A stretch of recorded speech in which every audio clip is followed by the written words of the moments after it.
Hello guys, magandang araw ng Friday. So ngayon igagawa tayo ng chicken kabsa or brown kabsa. So ayan, yung kung napapansin nyo guys, yung ating sibuyas ay wala po yung cooking oil. So sibuyas lang talaga siya guys. Iniluto lang natin sa mainang apoy. Since medyo dumikit na yung iba, so lalagyan na natin siya ng konting hot water. So ayan guys. Yan, natanggal na yung dikit niya. Nagiging brown na yung ating sibuyas. So, ituloy lang natin yung pagluluto pa siya guys hanggang matuyo uli yung kanyang water. Yan. Tsaka natin po siya lalagyan ng cooking oil or isama na natin dito yung ating garlic. So, ayan na guys, medyo natuyo na yung nilagay natin kaninang water. And hintayin pa natin na mag-brown pa yung sibuyas. And add ulit natin ulit ng another water. Mga 1 tablespoon na siya guys. Hindi lang siya dumikit talaga or masunog yung sibuyas. Guys, na-brown na. Lagyan na natin ulit ng water.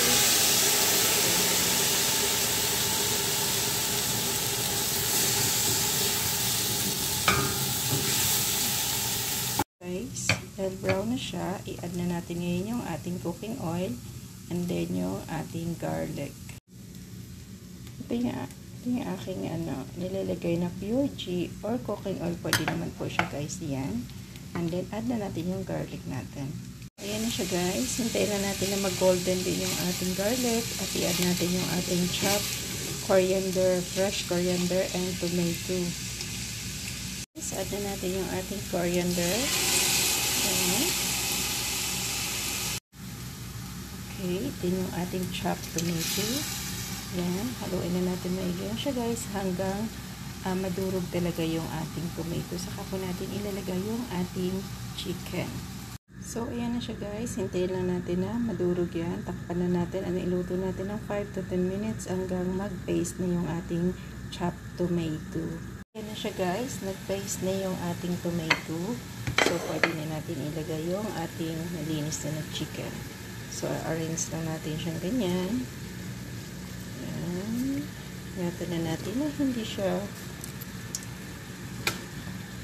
masira mamaya. Kasi pagkatapos niya ng 2 hours na pakuluan, ay i-oven po natin siya. So, ayan. So, bali yung aking ginawa ngayon ay 4 na chicken para sa 15 na tao.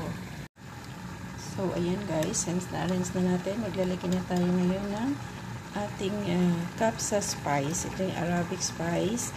So, guys, ang paglalagay nito, dahil ito 4 yung chicken ko, so 3 siyang tablespoon na mixed spice ng Arabic spice. Yan.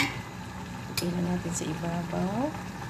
At din ilagay din po natin guys yung cardamom cloves, darsin, and dinsmore. Yan, ilagay na natin yung sila sa ibabaw. And then, yung ating 1 tablespoon na salt or 1½ salt po siya guys. So, ganyan lang.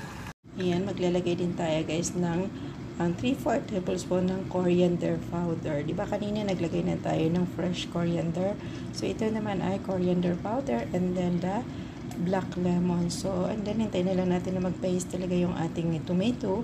Haluin natin konti at naglalagay na tayo ng water po. Lampas lang po sa ating manok. Enough po na maluto yung atin or lumambot yung ating manok ng 2 hours. So, ayan na siya guys. Ayan, na-contribute na natin lahat ng paste, ng tomato paste sa ibabaw. So, lalagyan na natin siya na hot water. Ayan. I-level po natin or lampas pa ng konti doon sa ating chicken. So, ayan na siya guys. Ayan, okay na siya. Ayan guys. Ayan, antay lampas lang doon sa ating manok or tansyahin natin yung tubig guys, depende sa dami ng rice nyo ibibigay. So sa akin 5 cups yung rice ko kasi kasya sa 15 na tao, so ganyan kadami yung aking water. And then timplahan nyo na lang po guys, adjusted lang tayo sa salt and then sa powder, yung spice powder. 2 hours. Ito na yung itsura ng ating chicken. Malambot na siya and haunin na natin at ilagay sa ating baking tray at i-oven. Guys, ito na yung ating hinaon na chicken. So, bago natin siya ilagay sa oven, lagyan po natin siya ng sauce sa ibabaw para hindi po siya mag-dry and then nakakadagdag po yung lasa yung ating ginawang sauce. So, olive lang po siya guys, olive oil and tomato paste, black lemon powder, black pepper powder, and garlic powder. So, yan na siya guys. Ilagyan na natin yan. Then, i-oven lang po siya natin. Ayan na siya guys. Ready na siya. So, i-oven na po natin siya hanggang mag-brown talaga yung ibabaw niya. Hello guys. So, ayan na yung ating pinaghaunan ng manok. Dito na natin ilalagay ngayon yung ating nasok na basmati rice. So, ayan guys. Pagka nalagay na natin yung ating rice, adjust lang tayo sa water. Kung marami, ay bawas lang tayo or kung kulang naman, mag-a-add lang tayo. Then, adjust din tayo sa salt guys. So, yan lang po. So, yun na yung ating rice guys. I-cover lang natin siya ng foil. Aniluto pa siya ng 15 minutes. So, ayan guys. Hintay na natin na maluto siya ng 15 minutes. At ihain natin. Mainit pa habang nagluluto po ako ng aking spring roll. And chicken sambusa and vegetable sambusa. Yan yung ating Friday dish.